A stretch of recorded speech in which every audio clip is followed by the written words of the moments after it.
Revolucioni jashtë të quajtur islamik ka fillu në vitin 1978 dhe ka përfundu në vitin 1979, një vjet para se me shkuën në medresën Alaudin në Prishtinë.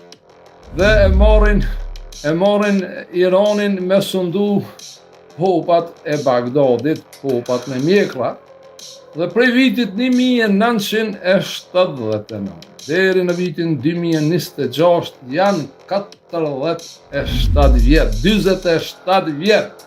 Dhe unë pres si vjet, pas muajt shkurt, me ra regjimi i popave të Bagdadit që kanë folë në emër të Zotit dhe kanë bë fesad në tokë, në katresa në tokë, dhe kanë imponu një stil të kulturës tyre si besim.